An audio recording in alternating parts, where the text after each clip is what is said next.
Hello everyone, and welcome to the first in our series of light sensitivity awareness podcasts. My name is Rodney Mountain, and today we're here with Professor Sally Ibbotson and Trish, one of our patients. We're recording from the Scottish Photobiology Service in the Photobiology unit at Ninewells Hospital, and we are here today to discuss light sensitivity.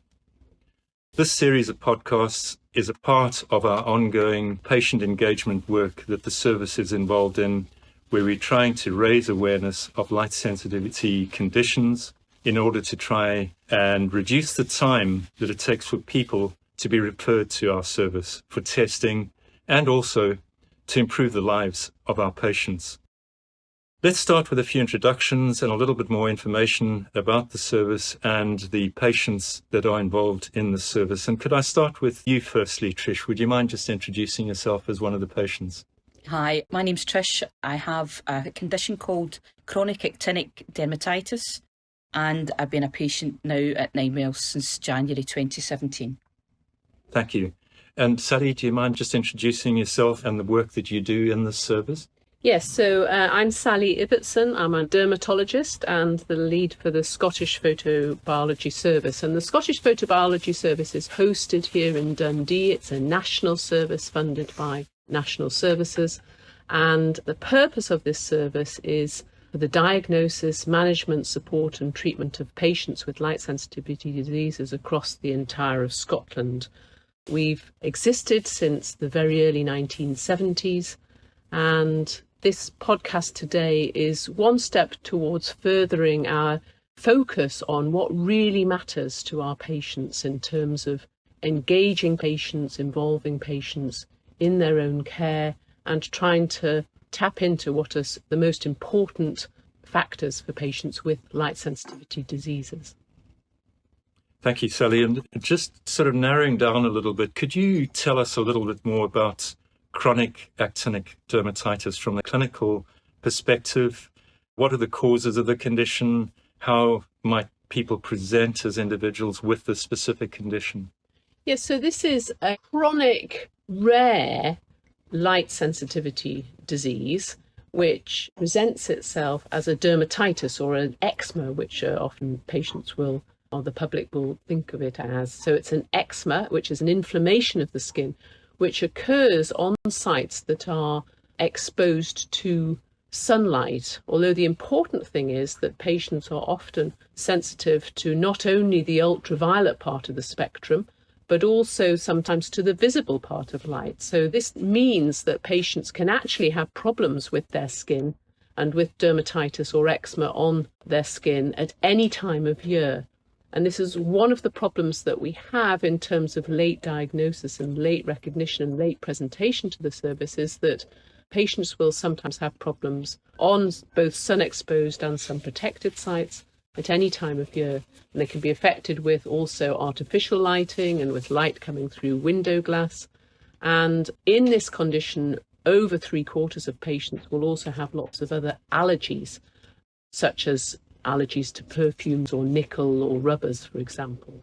So it can be a fairly complex disease that can present in a range of ways. It historically used to only really be seen in more elderly males, but increasingly we're now seeing it in younger people, even very young teenagers and adults who have maybe had a lifetime of eczema associated with asthma and hay fever, and who then suddenly go on to start developing eczema on their heads and necks, or in some patients they may be aware of a link with worsening in the summertime. And that's where our light testing really comes into play, because this is an impossible diagnosis to make without having light sensitivity to back it up and confirm the diagnosis. And we're often caught out in thinking it is chronic actinic dermatitis or it isn't chronic actinic dermatitis unless we have the abilities to also light test. So it is a rare condition. But having said that, in the Scottish Photobiology Service, it is the second most common light sensitivity condition that we see, and it is thought to have an immune underlying background. But one of the unfortunate factors of being a rare disease is that there are not huge studies that have been done in lots of patients as to try and work out the exact cause or indeed the best treatment approaches. So we work with the medical evidence that we have to date and our own experience over the last 50 or so years. That's fantastic. I've learned so much just listening to that explanation. Yeah. But I think it's always really useful to try and, Trish, get into your shoes as a person with this condition, going back, thinking of your journey and when it started. And would you mind just elaborating on that? I mean, just listening to Professor Ibbotson, one of the key things for me was I have had eczema really since I was a child. I've got a twin sister actually, and she's fine. She doesn't have any conditions like this, no allergies, anything like that. And I remember as a child not being allowed to go swimming. So it's something that I've had sort of all my life, and it peaked and troughed, and I think I've always noticed that it's been relevant at moments of stress, particularly. But for me, in terms of the actual chronic actinic dermatitis condition, in August 2015, I had some significant work and personal stress that all sort of happened at the same time. And I think the impact of that was the breaking point for me. So I tend to just keep going. So I kept going and kept going and kept working and doing everything that I was doing. And my skin just started to deteriorate. And, as Professor Ibbotson has described, in my face, particularly my chest area, but also I had a sort of a broader systemic response as well. So the area for me that is problematic, it was in my back actually as well. So I was getting some problems with eczema on my back, but particularly the face area and the chest area. And I decided, I better go and do something about this. Went to the GP, then get referred to my local dermatologist in Lanarkshire. And that happened round about, by the time the GP appointment happened and then the initial appointment at dermatology, I was seen at first by a registrar, and this is not to have any disrespect at all to the fact that it was a registrar or it was a locum, but I think it is such a rare condition that it wasn't obvious maybe to them initially. So I was given the usual lotions and potions, and it didn't really get any better. And I remember having a particularly difficult time during the summer, in the sort of May, June time of 2016, when I had been out painting a fence. So I was out exposed for quite a period of time and became really, really unwell, actually. My face really swelled up like a balloon. It was purple, actually. Again, never having really understood the whole light sensitivity thing, would never in a million years have put it down to being out in the sun too much, really. And it had factor 50 on, did all that, So I just plodded along. I just kept going, went to work, did all that I would normally do, just kept applying the creams and wasn't really getting anywhere. I was going to work, and I do work in the NHS, so I actually had consultant colleagues and medical colleagues come up and saying, I don't think you really are looking that good, Trish. I think you really need to go back and get checked out again, and etc. You should go back to dermatology. Okay. So I did eventually go back, and it just so happened that everything was aligned at that moment, because I walked into Dr. Frieder Schaffelli's clinic, and Dr. Schaffelli diagnosed me within 30 seconds, I think, and was because apparently the way that I presented that day was classic. So she was able to look at me and say, yeah, I think this is what you've got, but to actually be sure about it, we need to refer you to the photobiology unit in Dundee, which I had never heard of before, didn't even know existed, certainly do now.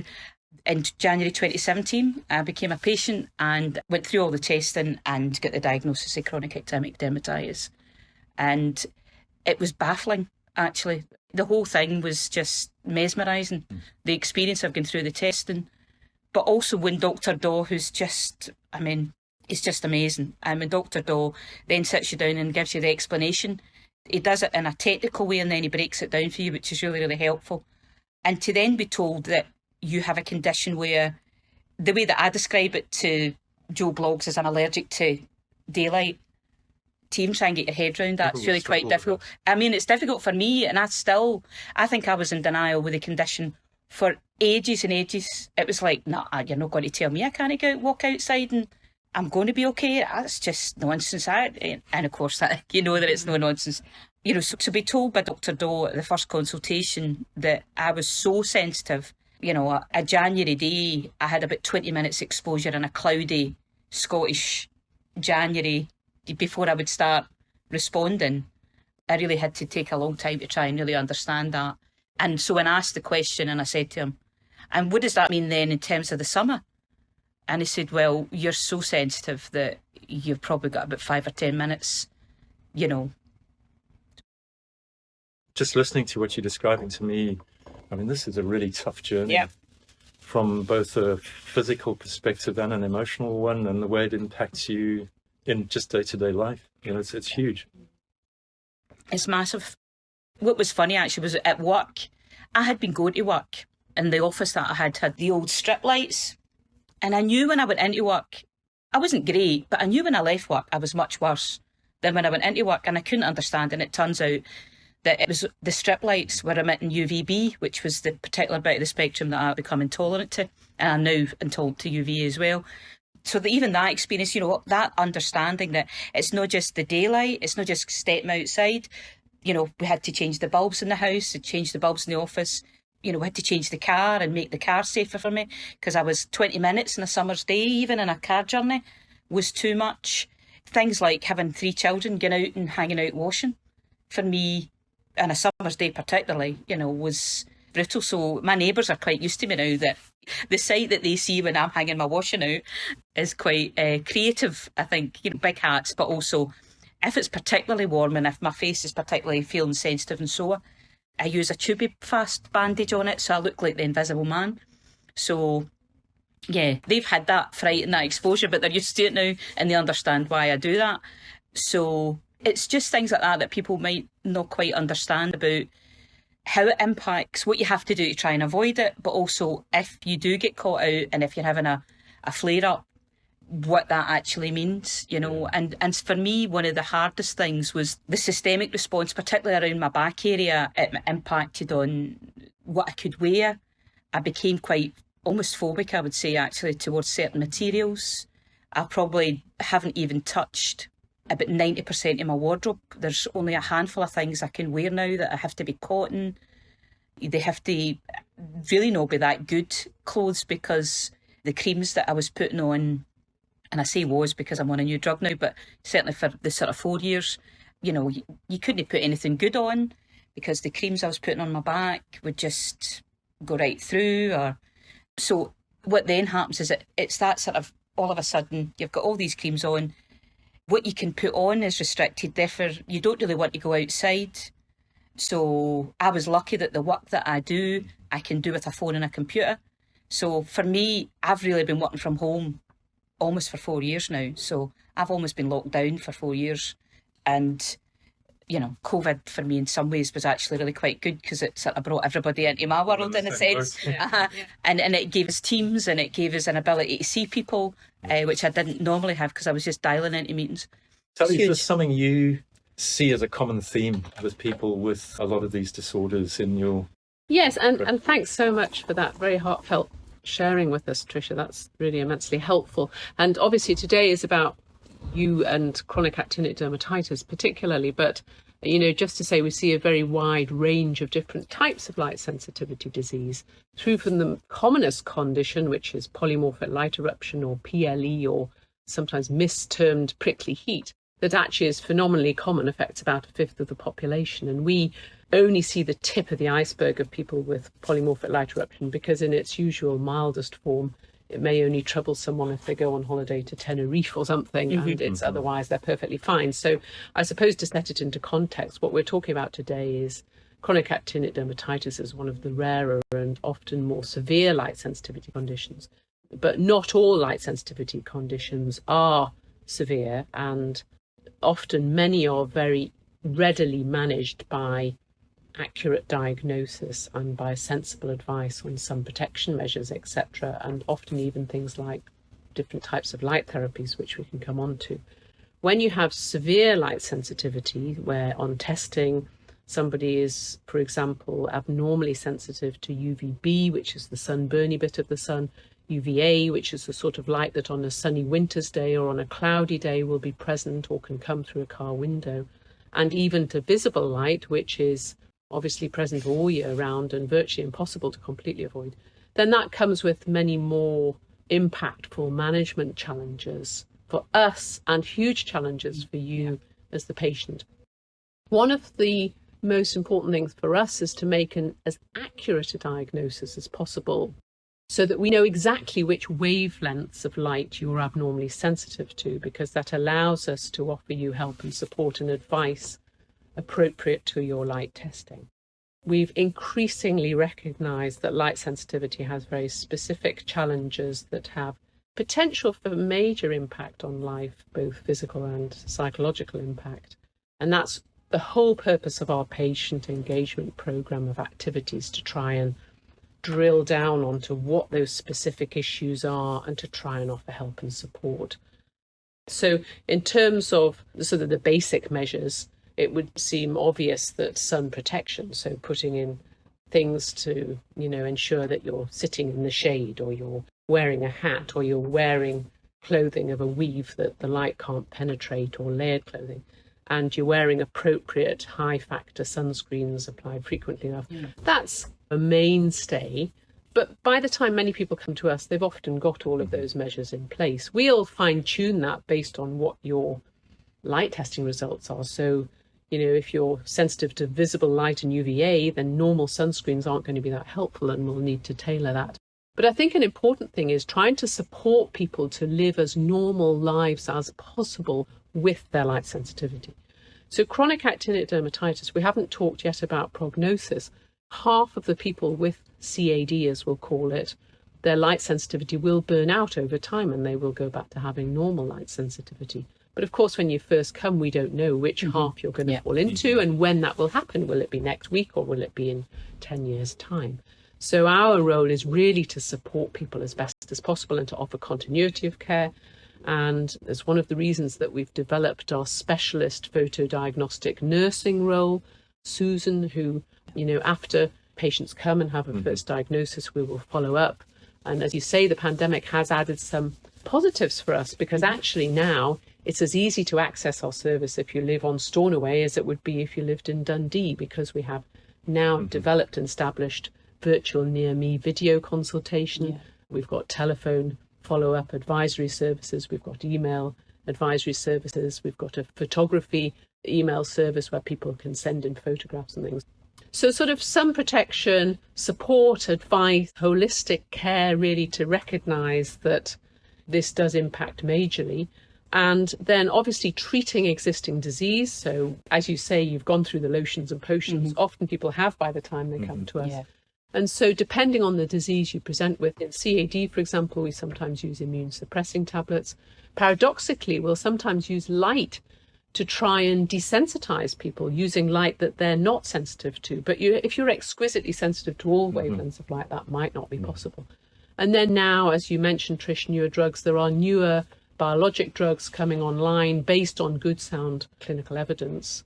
And I think this will have a revolutionary impact, we hope, on the treatment of a lot of chronic inflammatory diseases, not just photosensitivity diseases. So I think it's an exciting time going forward.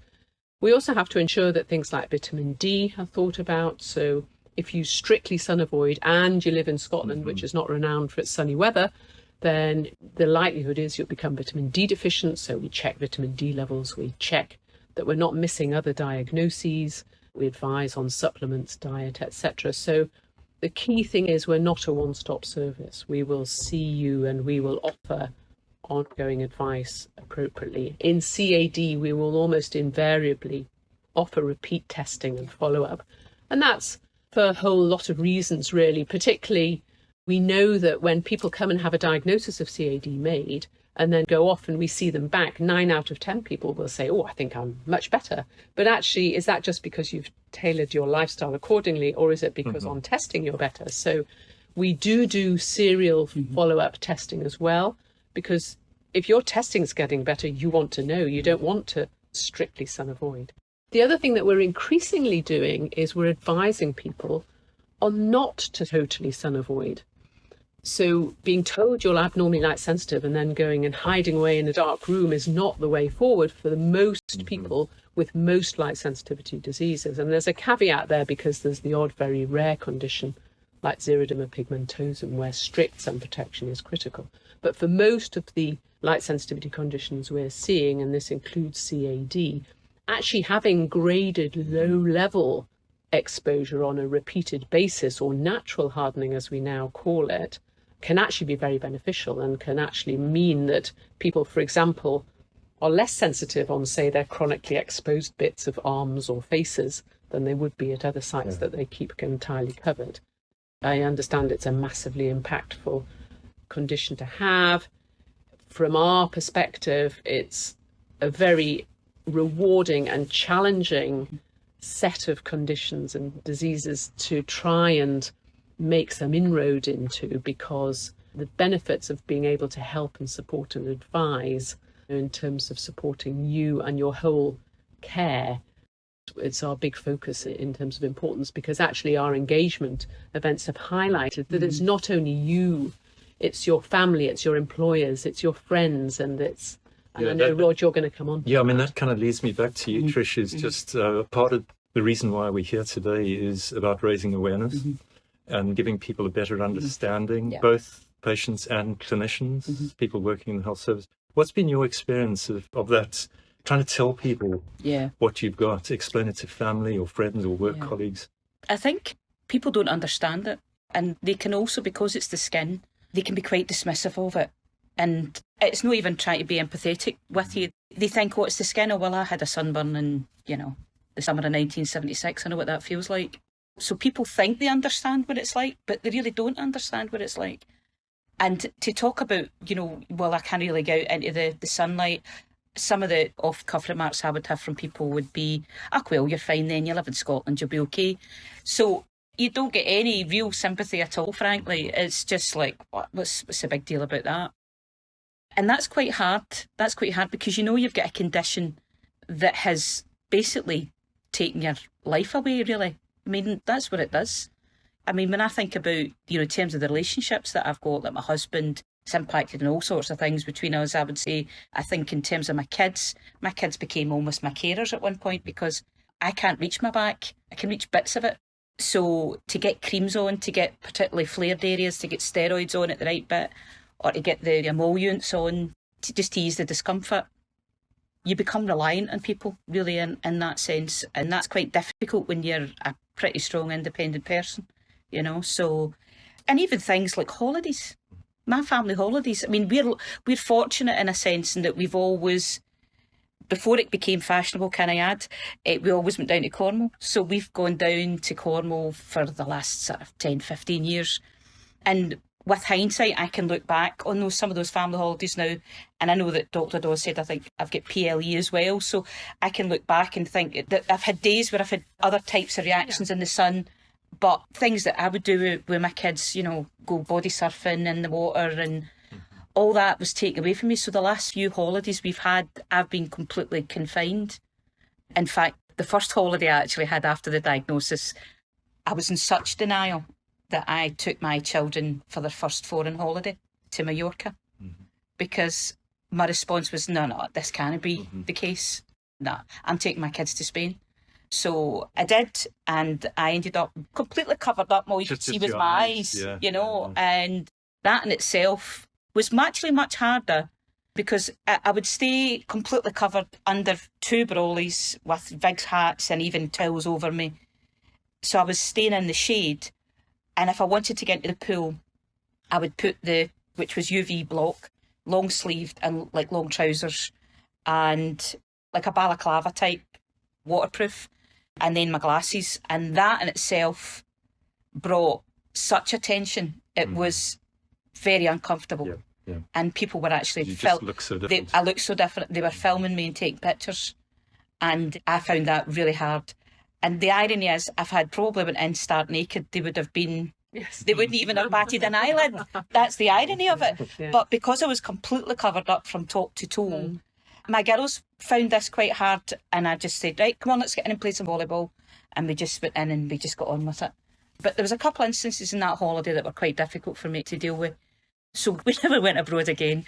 But it's curtailed the family holidays now in terms of where we go, what we do, what I can do, even getting into I don't, my skin sometimes, I'd say up until now, up until being on this new drug, I've not been able to like do the hot tub thing and just the things that people do that, and if we're going away for a weekend or whatever, I don't do that with my girls. So it just closes off certain things to you.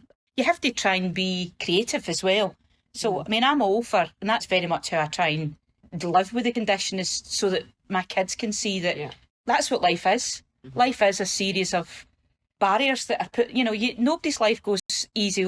Nobody's life's like that. So when stuff comes to you, you have to look to see how you overcome it, how you make the best of it, or you work around it. And that's what I've tried to do with this condition.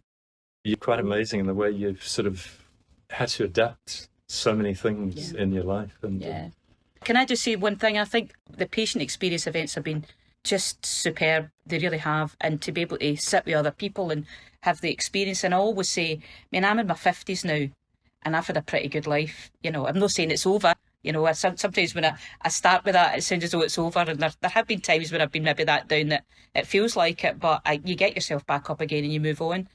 But I often think about people who are younger with this condition.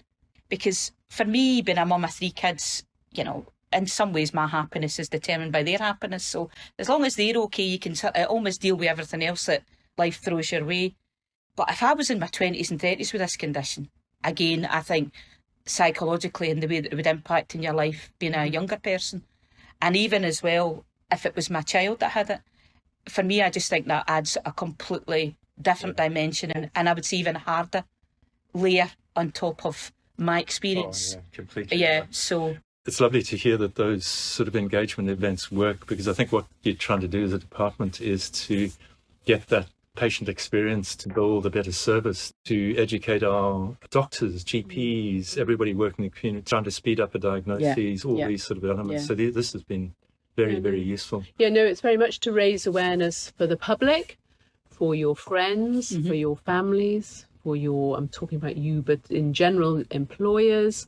You mentioned about children and children with light sensitivity. I think there definitely are specific needs there for the child and also for the extended family.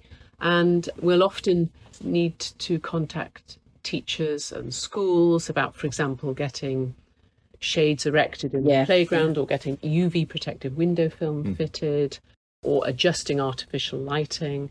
And likewise with employers. And one of the key things that's emerged from the events is the engagement events that we've had is that often it is the employers or the friends or the family or the schools that don't necessarily fully understand the it. wider social context, and in some ways, why would they unless it had been brought on their radar? So I think that's what we're really wanting to do, is raise awareness, put light sensitivity onto people's radar. It's huge. It really is huge. Thank you both so much. I think we've gathered so much really useful information from you, Trish. Thank you so much, and Sally, for contributing a little bit more detail about these actual conditions and how they impact on people. I'd like to thank everyone who's been listening and hope that you found this podcast interesting and enjoyable. If you'd like to know more about light sensitivity, we have further podcasts in a series, as well as the wealth of information on the NHS Photobiology website. These details you can find in relation to the podcast description that we have for you. But once again, a huge thank you, Trish, particularly for coming along today to share your experience. Thank you very much. It's a pleasure. Thank you, Trish. Thank you, Rob. Thank you.